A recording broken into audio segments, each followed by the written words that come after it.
හැමෝටම සුබ දවසක් කියලා පිළිගන්නවා. අපි අද කතා කරන්න හදන්නේ ඔයාව මගාරින කෙනෙක්ව ඔයාගේ කකුල් දෙක ගාවට ගෙන්න ගන්න ක්‍රම ටිකක් ගැන. ඉතින් වැඩි කතා නැතුව අපි යමු වීඩියෝ එකට.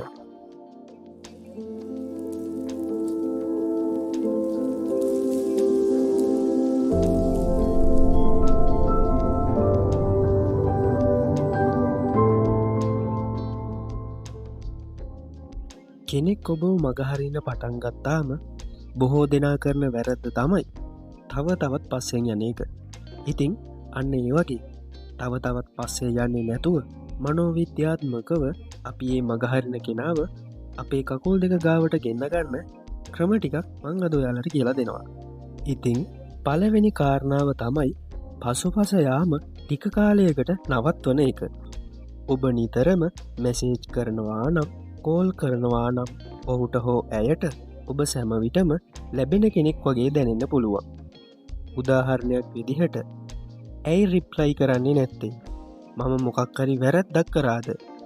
මෙන්න මේ වගේ මැසේජ් යවනවා වෙනුවට ටික කාලයක් නිහඬව සිටින්න. එවිට ඔවුන්ගේ මනස මේ කෙනාට මොකදක පාරම වුණේ, ඇයි මෙයා සද්දයක් නැත්තේ කියන ප්‍රශ්නය එන්න පුළුවන්. දෙවැනි එක තමයි ඔබේ වටිනාකම වැඩි කරගන්න. ඒ කියන මොකක්ද? මිනිසුන් ස්වයං විශ්වාසයෙන් ඉන්න අයට ආකර්ශණය වෙනවා. උදාහරණයක් විදිහට ජිම් යන්න, අලුත් දේවල් ඉගෙන ගන්න, මිතුරන් එක්ක කාලය ගත කරන්න, රැකියාව හෝ ව්‍යාපාරය දියුණු කරන්න. මෙන්න මේ වගේ ක්‍රියාකාරකම් තුළින් ඔබේ ජීවිතය හොඳ අතට හැරෙන්න ගන්නවා. ඒ වගේම අනෙක් පුද්ගලයාටත් ඒක පේනවා. ධනාත්මක මතකයන් මතක් කරවලා දෙන්න. මනෝවිද්‍යාත්මකව මිනිසුන්ට හොඳ මතකය ඉක්මනින් අමතක වෙන්නේ නෑ. ඉතින් මෙන්න මේක ඔයාට ප්‍රයෝජනයට ගන්න පුළුවන්. උදාහරණයක් විදිහට ඒ කෙනා එක්ක සතුටෙන් හිටපු දවස් මතක් කරලා දෙන්න. අර දවසේ අපි වැස්සේ තෙමිලා ගිය හැටි මතකද? මෙන්න මේ වගේ හොඳ මතකයන් ඉඳලා හිටලා මතක් කරලා දෙන්න. ඉතිං අනික් කාරණාව තමයි හැම වෙලේම ලබාගත හැකි කෙනෙක් වෙන්න එපා. ඔවුන් ඔබට මෙසේජ් කලාම තප්පර දෙකින් රිප්ලයි කරනවා නම් ඔබේ වටිනාකම ඉතා ඉක්මනින් අඩුවෙන්න පුළුවන්. ඉතිං උදාහරණයක් විදිහට ඔවුන් මෙසේජ් කලාම ඔබේ වැඩ කටයුතු සියල්ල නිමා කරලා සාමාන්‍ය විදිහට පිළිතුරු ලබා දෙන්න. අන්න ඒකින් ඔයාගේ වටිනාකම එයාලට දැනෙන්න වගේම ඔබේ වටිනාකම වැඩි වෙනවා.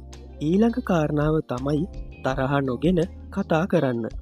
බොහෝ සබඳතා බිඳින්නේ චෝදනා නිසා. උදාහරණයක් විදිහට ඔයා වෙනස් වෙලා, ඔයාට දැන් මාව වැඩක් නෑ, මෙන්න මේ වගේ රණ්ඩුවක් ආරම්භ කරන ප්‍රශ්නයක් අහන්න එපා. ඉතින් ඒ වෙනුවට අපි කලින් වගේ කතා නොකරන එක මට හරියට දැනෙනවා, මෙන්න මේ වගේ රණ්ඩු අඩුවෙන ගැටුමක් ආරම්භ නොවන විදිහට කතා කරන්න පටන් ගන්න. ඔවුන්ගේ පැත්තෙනුත් හිතලා බලන්න. සමහර විට ඔවුන් ඔබව මගහරින්නේ ඔබ නිසාම නෙමේ. උදාහරණයක් විදිහට වැඩි පීඩනය, පවුල් ප්‍රශ්න, මානසික ආතතිය, තරහව, මෙන්න මේ නිසා ඔබව මගහරිනවා වෙන්න පුළුවන්. ඒ නිසා මුලින්ම හේතුව තේරුම් අර ගැනීමට උත්සාහ කරන්න. රහස්‍ය භාවය ටිකක් තියාගන්න. ඒ කියන්නේ මොකක්ද? ඔබ කරන හැම දේම ඔවුන්ට කියන්න එපා. මිනිසුන් ස්වභාවිකවම කුතුහලයෙන් ඉන්න කැමති. උදාහරණයක් විදිහට අද නම් ගොඩක් ලස්සන අත්දැකීමක් ලැබුණා කියලා කිව්වාම අනිත් කෙනාට දැනගන්න ඕනෙ වෙනවා මේ මොකක්ද කියලා. අන්න ඒ වගේ රහස්‍ය භාවය ටිකක් තියාගන්න. ඉතිං අවසාන කාරණාව වන්නේ ගෞරවයෙන් අයින් වෙන්න දැනගන්න. මේ ක්‍රමය අමාරුයි. නමුත් මේක තමා වැදගත්ම කාරණාව.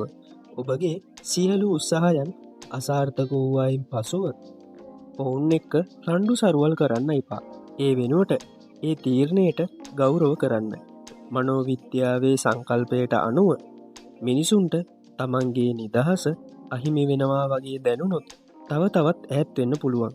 ඒ නිසා මම මගේ හොඳම උත්සාහය කළා, දැන් තීරණය ඔවුන්ගේ කියලා හිත හදාගෙන පැත්තකට වෙන්න. එහෙනම් අදට වීඩියෝ එක අවසానයි. ඔබට සුබ දවසක්.